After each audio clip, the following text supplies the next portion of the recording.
And we are live. Welcome back to the Sports Sesh podcast. I'm your host, Mason Shatwell, and my co-host is James Evans. And today we've got Leon Edwards' striking coach, Henry Cleminson. How are you doing today? Very well, thanks. How are you doing? I'm doing very well. Before we go on to your coaching career, I want to dive into a bit of Leon. I just wanted to ask, how did this fight come together with Nate Diaz for Leon? To be honest, it was I suppose, a bit out of the blue. I mean, I wasn't obviously involved in the matchmaking of this. It's management who brought it about. But I suppose really Leon, he's been after the big fights, probably more notably, the top three, and for whatever reason they keep swerving the fight. And hence we had to take a fight because Leon had been out the cage for such a long time with Belal. Obviously not probably the ideal matchup that he might have wanted, but we took it anyway. And then now obviously he wants to fight the top three, and for whatever reason I suppose they're still not available. And fair play to Nate. This came about out of the blue really for me. So yeah, fair play to the management and getting it sorted. Obviously, last time we've seen Leon was about a month and a bit ago against Bilal Muhammad. Obviously, the fight didn't go the way anybody wanted it to happen. But what was your guys' reaction after the fight? Gutted, Leon was, devastated. He didn't want to finish the fight like that. He wanted to go and show his skill set and show why he's why he should be respected and considered to be a number one contender. And it was a bit of a wounder, really. I mean, obviously a freak accident. He was throwing a kick and Belal stepped in and obviously got the eye poke. But it was he gutted really, and all that effort. I mean, it'd been pretty much 18 months out the cage, and he's had about 4 fight camps. I mean, Woodley, the first one, we're a week or so out, gets cancelled, so that's a fight camp gone. And and then the first time with Hamzat, and then again with Hamzat through COVID, and then obviously this fight, and then you get there, get one round under your belt, and then that happens. So yeah, it was really, really frustrating. Like we said, it didn't end the way that anybody wanted to, but how did you assess his first round overall? Because obviously we don't know what would have happened later on in the fight, but it seemed like Leon was really controlling the bout. Yeah, I mean, to be honest, after that amount of time out of the cage, Leon came back in and he was still, to be honest, I think, finding his feet and his rhythm, and he was still bossing it. So, to be honest, the game plan and what he was doing was all going to plan. But to be honest, he was only just starting. So round 2, I think you'd have expected to see more and more than the first. And no disrespect, but I'm pretty sure Leon would have done the job and finished it within the time frame. Now you guys are in camp for the Nate Diaz fight. What is your weekly routine at the moment? Because obviously you're Leon's striking coach. How many times do you work with Leon a week? I will work with him generally twice a week in fight camp. We'll be doing his striking on the pads and focusing on strategy for each particular fighter. Obviously, Leon has a very, very busy schedule. He will train at Renegade and he'll train at Fearless as well. So he's obviously got all aspects to fit in, wrestling and he'll do his jiu-jitsu as well. And then he'll go to Johnny as well for his conditioning. So he'll go between different places. I mean, that's 4 different venues really for his training. So he fits it all in. But twice a week with me in the fight camp, and then obviously when we head over next Tuesday, and there'll be and we'll obviously continue his training there every day. I'm sure you and all the other coaches have spoke before, but what are your guys' thoughts on Nate Diaz as an opponent for Leon? Well, Nate Diaz has been there and done it, hasn't he? He's obviously a very good fighter. He's very, he comes to fight, doesn't he? So you got to be wary of certain things that he's got and what he can bring. But you've also got to look at it and think, well, what we're going to do to beat him, and the respect's there. But Leon's going to do hopefully the job on the night. As we've seen in Nate's last few fights, obviously, he's had that cut reoccurring for years now, but in his last 2 fights, obviously, most notably against Jorge Masvidal and also against Anthony Pettis, it has been opened up. Is that something that you guys have been looking at as such that could be a potential factor in the fight? Maybe a doctor stop it at some point. Yeah, I mean, there's obviously there is that. We've got to look at ways of obviously manipulating things like that. So we know that Nate Diaz can cut, but there's obviously other areas we're looking at as well. So I can't go into detail about it now, but anyone that watches Nate Diaz can see that he does have that issue. So we'd be a fool not to address it. 100%. And obviously, like you said, you're not going to give too much away. But how is Leon looking in this camp now? Yeah, I mean, I think it's been. I was saying to Leon the other day. I mean, it's almost turned out, I think, for the better. Almost, all that time out just gave us so much time to work on all sorts of things. Whereas if you're going from fight camp to fight camp, a lot of it may be dictated to by just kind of fitness and getting in shape and so on. Whereas we had that amount of time out of the cage and worked on a lot of techniques, obviously with me, and I'm sure he did the same with his wrestling and his jiu-jitsu and his conditioning. And then I thought going into the Belal fight, he looked as sort of sharp in training as I've seen him.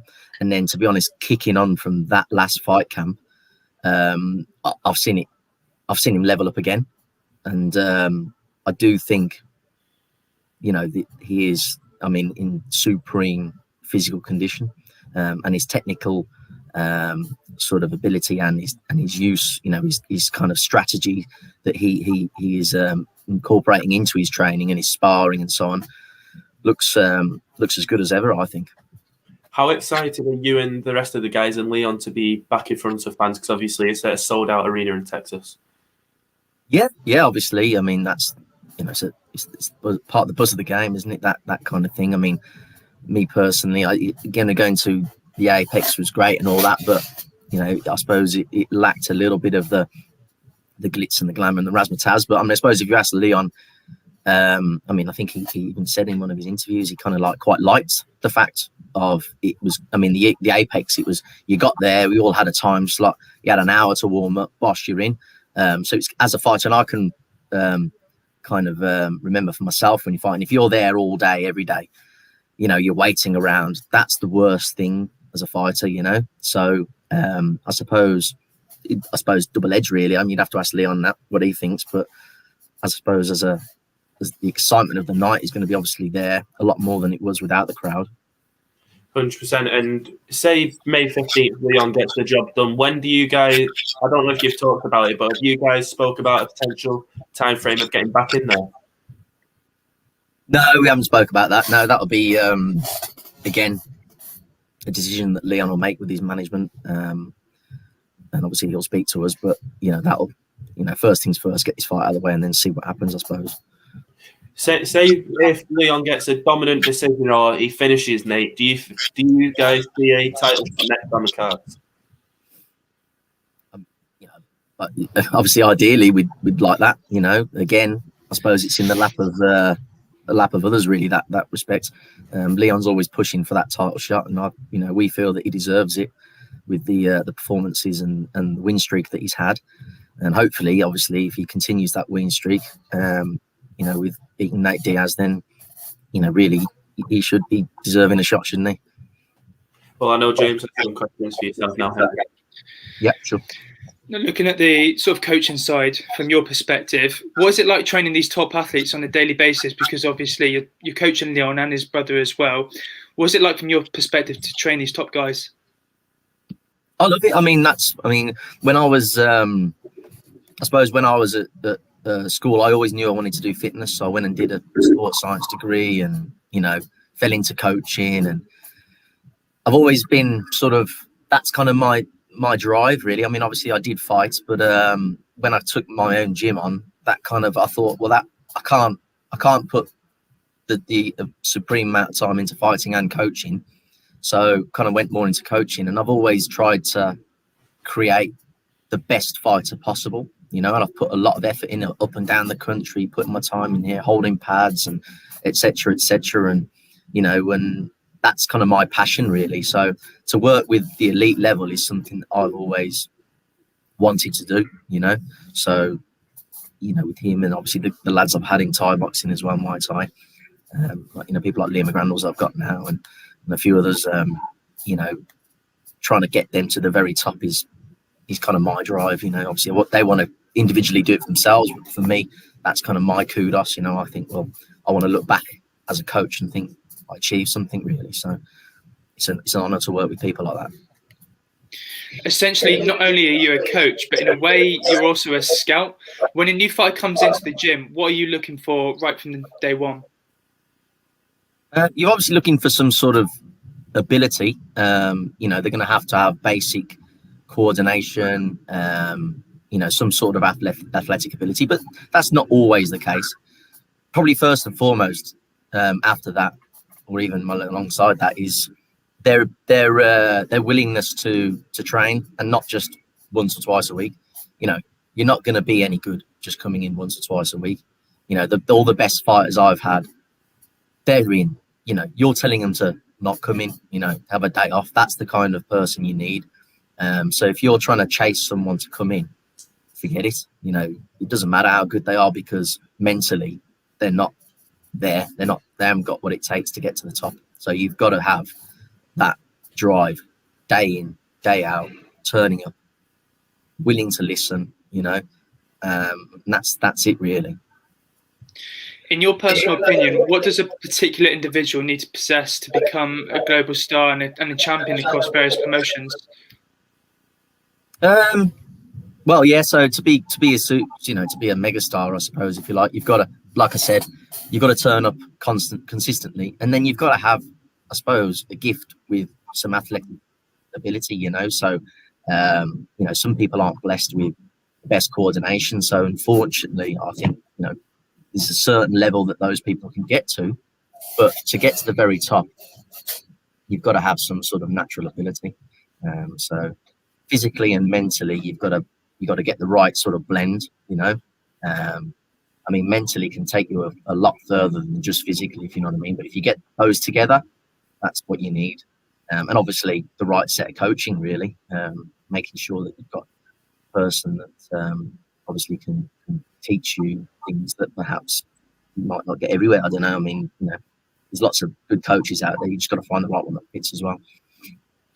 Do you feel pressured at all to deliver on a daily basis? Yeah, definitely. Because I suppose your fighters are a product of what you're showing them. So it is them that obviously has to deliver on the day. But if you're consistently losing, then I suppose you've got to look at yourself as well. So there is a pressure there. When a fighter loses, and they do, I'm gutted. Like, I don't want to speak to anyone for 3 or 4 days. Like, I'm distraught, to be honest with you. Like, and I'll go home and I'll look at myself. So I will go back and think, well, is it something I did? Could we have done something differently, etc., etc. So yeah, I take it badly, to be honest. In this day and age, you need to be well-rounded in all departments to succeed in MMA, because gone are the days where potentially the one-dimensional striking or wrestling could get you championship belts. But now, do you feel like you need to be great in all aspects to succeed? Yeah, I'm sure. There's going to be, you've got to have an element of everything, haven't you? Some fighters obviously excel in different areas, but I don't think you can neglect anything in MMA now. I think these fighters are so good at everything. They've got good jiu-jitsu, good wrestling, etc. Obviously they'll have a certain area, but yeah, you've got to be pretty good at everything. You've got to know what to look for and so on. If you're just a striker, for example, and you get taken down, and if you don't know what you're doing, then obviously you're in trouble. So you've got to have an element of everything, haven't you? How would you describe your coaching style and ethos? My coaching style I would like to think, because I'm a traditional, I'm Muay Thai. That's kind of, my, what I call it, expertise, I suppose. Obviously kickboxing a little bit, but Muay Thai, I like to sort of focus on traditional Muay Thai, but then I have to adapt it for MMA as well. So my Thai fighters, I will train differently to my MMA fighters, but then they do have similarities as well. I like to work a lot on rhythm. I do think rhythm's important. I don't believe in sort of maybe teaching in set kind of combinations, just kind of pigeonholing, right? Okay, we're going to do this combination, that combination. I like to try and train my fighters to be reactive or proactive even. So picking up on your opponent, how they move as well, to pick the best shots. A lot of it is rhythmical. There's a lot of movement based. So I don't like a very stiff fighter who's just very one-dimensional, swinging and stuff like that. A bit of thought behind it. So I like to think my fighters have a little bit of style and a bit of everything, really. Yeah. I don't know what you call that. Yeah. You alluded to earlier with regards to the mental game. How important is the mental aspect of MMA? Huge. Yeah, definitely. Yeah. I mean, if you want to get to the top, you've got to believe you can be at the top, haven't you? There's a famous saying that I stole, which I've got on my wall, which is whether you can or whether you think you can't, you're right. So you've got to believe it. What advice would you give to these amateurs aspiring to make it into the big leagues?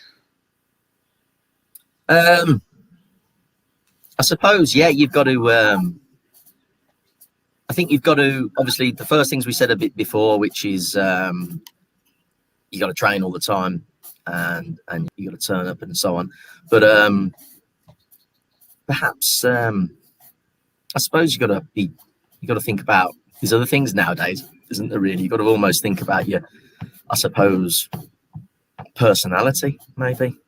Also having a little bit of personality in your fighting as well. You've got to be entertaining, haven't you? I mean, it is an entertaining business, so you need to be able to sort of entertain people. And I think if you entertain people, then that will catch people's eye as well. What would you say is the most important factor in being a coach?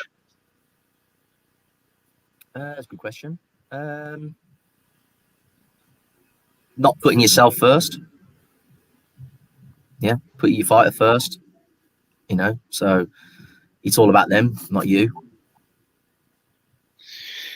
Say if you're cornering your fighter going into the 5th round, it was 2-2. What would your advice? What would you give to them going into the final 5 minutes? Because mentally they're going to be drained. They've had 20 minutes of pure hard-fought scrap. With the 5 minutes, what are you saying to them to sort of prepare them and to give them that edge going into the judges' scorecards, or maybe even a late finish?